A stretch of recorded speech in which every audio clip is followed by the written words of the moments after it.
Seguimos en Cosa Pública 2.0. Vamos a la línea telefónica para saludar y agradecer con mucho gusto a Ana Acosta. Ella es periodista y editora en el medio Wambra, medio comunitario allá en Ecuador. Le agradecemos enormemente que nos tome esta llamada para hablarnos justamente de esta difícil situación de inseguridad, de violencia organizada que han padecido los ecuatorianos en los últimos meses, pero que se agravó al principio de este año con una serie de hechos que ocurrieron, varios hechos de violencia, la toma también de un canal de televisión y la decisión del gobierno de sacar a los militares a la calle supuestamente para tranquilizar, para asegurar la paz a los ecuatorianos. Ana Acosta, muy buenas tardes, te saluda Rubén Martín. Buenas tardes, Ana. ¿Cómo están? No sé si me escuchan bien. Te escuchamos bien, Ana, te agradecemos que nos tomes esta llamada y te pedimos por favor que nos hagas una primera reseña de qué es lo que ha ocurrido después de estos hechos de violencia a comienzos del año y cómo ha desplegado el gobierno, las Fuerzas Armadas y qué reacción hay de parte de la sociedad ecuatoriana ante esta medida del gobierno de nuevo. Bueno, a ver, para contarles un poco lo que estamos viviendo ahorita en Ecuador es que el gobierno de Daniel Noboa emitió la semana pasada 2 decretos. El primero fue en respuesta a la situación que se vivió en las cárceles de Ecuador, donde hay, digamos, ahorita una crisis muy fuerte de las cárceles, porque son espacios que están tomados por las bandas narcodelictivas. Y el gobierno emitió un decreto en respuesta a la fuga de uno de los líderes de una de las bandas criminales y a motines que se realizaron en varias de las cárceles donde se hizo la toma, digamos, de las cárceles y se retuvo como a más de 150 personas, entre guías penitenciarios, personal administrativo, psicológico, ¿no? Eso pasó el domingo.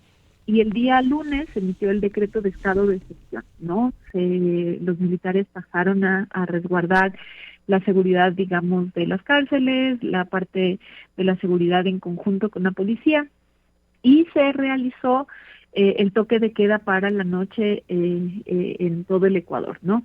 Eso estaba hasta el día lunes, pero el día martes la violencia escaló a niveles que nosotras nunca antes habíamos visto acá en Ecuador, porque Ecuador ha sido un país caracterizado por, digamos, no tener espacios, acciones de violencia tan fuertes como otros países. No teníamos, digamos, como nuestro vecino país Colombia, un conflicto armado. Entonces fue una escalada de violencia muy fuerte. Hubo, digamos, además de los amotinamientos, hubo acciones y hechos violentos en espacios públicos, se registraron coches bombas, saqueos, amenazas, digamos, de secuestro, y el punto más alto, digamos, que llevó a la conmoción social del país fue la toma del canal de televisión, TC Televisión, que es un canal de televisión que fue incautado hace algunos años, entonces tiene una característica de ser un canal público, y este canal es un canal, digamos, que llega con su programa del mediodía como a sectores populares, ¿no? Entonces estaban en medio del programa y grupos encapuchados y armados ingresaron al canal de televisión, secuestraron a los periodistas, a los trabajadores del canal, y eso lo que generó fue que haya una reacción de toda la ciudadanía, de un temor, de una conmoción. Se empezó a viralizar videos, imágenes de gente que estaba corriendo en espacios, amenazas, digamos, de secuestros y de bombas que luego terminaron siendo falsas, pero ya estaba generado, digamos, el terror en la población. Entonces el presidente emitió un segundo decreto que decretó y declaró estado, digamos, de conflicto armado interno, y reconoció a 22 organizaciones de grupos de crimen organizado como organizaciones terroristas.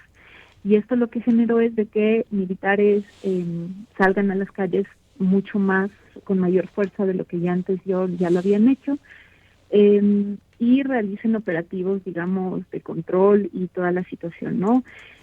Todo el país se paralizó, básicamente, porque pasamos a tener trabajo virtual, y fue un momento de alta conmoción. Entonces eso es como un resumen de lo que pasó en tan poquitos días, en el que la violencia escaló a niveles que históricamente nunca lo No habíamos se habían visto en registrado. este país. Así es. Exactamente. Ana, Acosta, veo reportes que son casi 2,000 detenidos en estos primeros 8 días en los que se decretó el conflicto armado interno. ¿Hay denuncias quizás de posibles detenciones ilegales, violaciones a derechos humanos en el despliegue del ejército en estas tareas?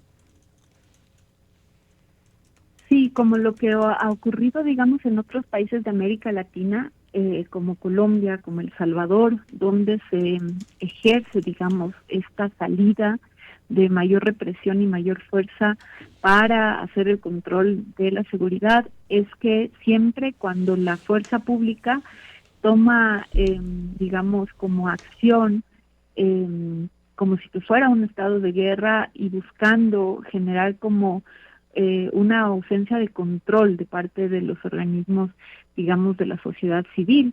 Lo que ocurre es que siempre hay casos de violaciones de derechos humanos, detenciones arbitrarias, y lo que estamos viendo en este momento en Ecuador es la realización de varios operativos que se han concentrado en sectores empobrecidos y populares, ¿no? Digamos, es como una especie de que la fuerza se hace presente en los sectores populares para detener, para realizar operativos, pero el Estado no se hace presente para dar soluciones a las problemáticas más de desigualdad que generan justamente que las personas y grupos tengan el espacio abierto para poder reclutar a las personas, ¿no? A los jóvenes, sobre todo, que está pasando acá en Ecuador, jóvenes empobrecidos que pasan a ser reclutados por las bandas. Y lo que ha pasado es de que sí, ya hay casos, digamos, de videos, denuncias de personas que fueron perfiladas, digamos. Por ejemplo, hay un perfilamiento racial también de parte de la policía que detiene a personas racializadas, población afroecuatoriana, población indígena, ¿no? Y lo que hemos visto incluso también es como esta forma de accionar de la fuerza pública con excesos, que es digamos, sometiéndoles a golpes, a tratos inhumanos y a personas que no fueron luego detenidas, pero ya les maltrataron, ya les golpearon. Hay un caso, por ejemplo, de una pareja de chicos que era una pareja de chicos homosexuales que estaban en la noche en una motocicleta, los obligaron a desnudarse, la policía los mandó desnudos en la motocicleta después de burlarse de ellos, después de haberles golpeado, ¿no? Entonces, lo que ya vamos viendo en tan poquito tiempo, porque ustedes ven, es apenas desde el 8 hasta estos días, o sea, no es ni siquiera un mes de lo que ha pasado y ya tenemos varias personas detenidas, varias personas que han denunciado tratos crueles por parte de la policía y la fuerza pública, los militares, y también ya organizaciones de derechos humanos, digamos, preocupadas, lanzando advertencias y avisos de esta forma de realizar operativos en masa, ¿no? Digamos que meten a personas como en masa al estilo El Salvador, que es como sin diferenciación, ¿no? Entonces todos son terroristas. Entonces ahorita el lenguaje y la narrativa de las Fuerzas Armadas es operativo para detención de terroristas, o sea, sean adolescentes, sean jóvenes, no hay debido proceso, o sea, ya todos los que son detenidos son terroristas sin siquiera haya habido un proceso que lo determine. ¿Qué tal, Ana Acosta? Te saluda Jesús Estrada. Muchísimas gracias por compartir con nosotros tus impresiones.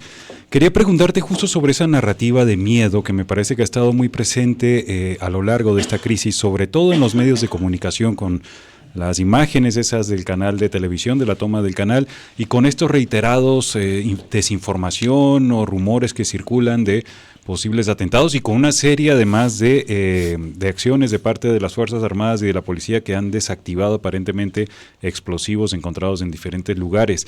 Pero esa narrativa sigue fuerte, Ana Acosta, digamos, todavía está tal cantidad de miedo entre la población que se justifican estas medidas antipopulares del presidente Noboa, o ya comienzan a aparecer dudas. Claro, Bueno, ahí sobre lo de la narrativa del miedo hay una cuestión que hemos analizado acá, periodistas que están, digamos, evidenciando incluso activistas de derechos humanos, y es que mucha de la información que se difundió durante, digamos, el día que fue el momento más fuerte, ¿no?, de la violencia, mucha de esa información era falsa, ¿no? Y circularon de cuentas falsas. Y hay un análisis que quisiera compartirlos. Voy a buscarle ahorita justamente la autoría de qué organización digital es, pero una organización que ya les voy a buscar ahorita, comparte una información haciendo el seguimiento de estas cuentas, ¿no? Digamos que son estas cuentas que difundieron esta información, por ejemplo, de la toma de rehenes en el metro, ¿no?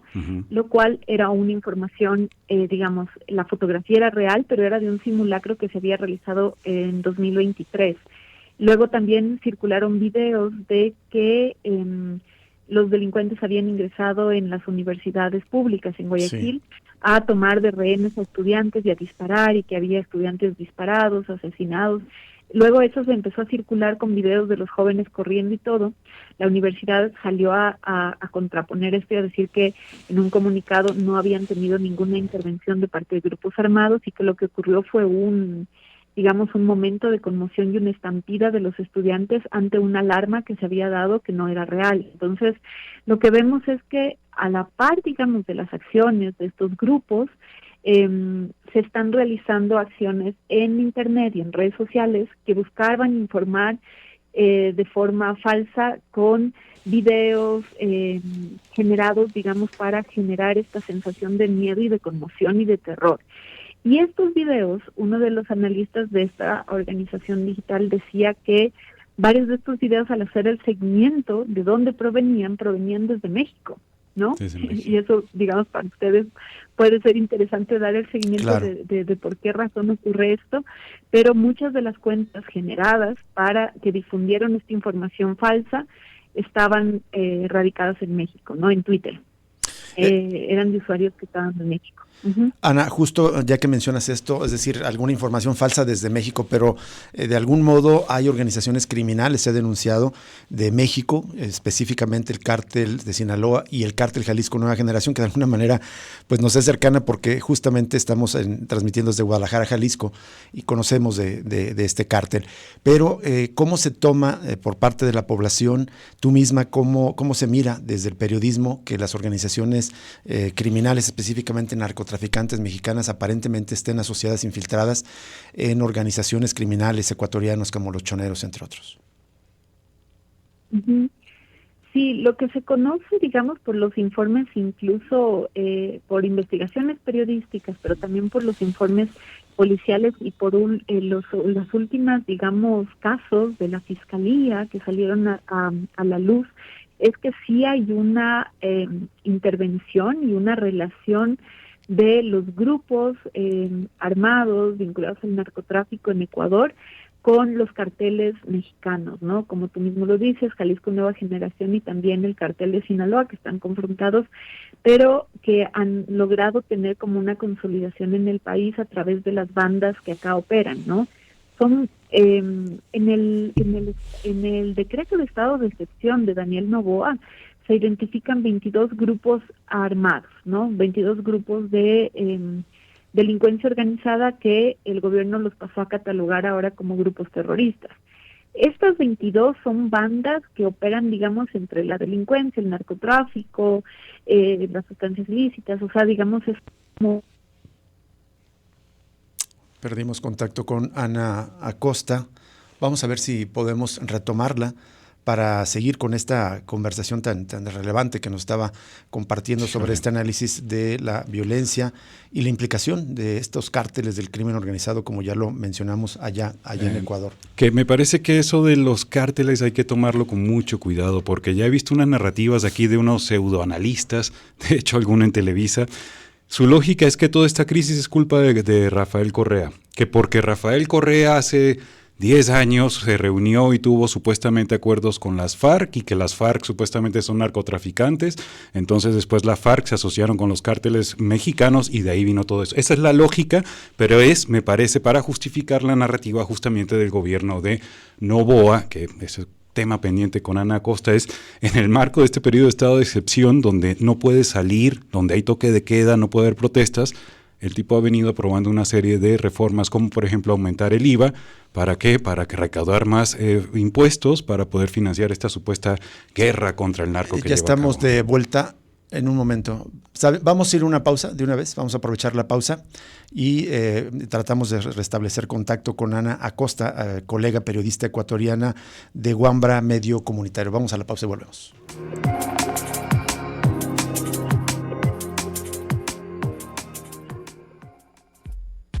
Ya regresa Cosa Pública 2.0 con Rubén Martín y Jesús Estrada.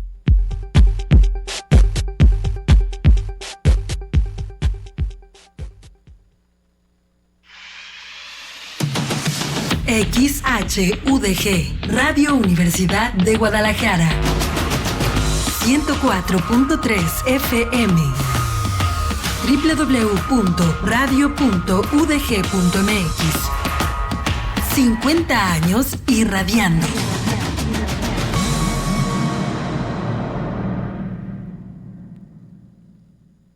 ¿Sabías que el INE actualizó los distritos electorales?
Regresamos.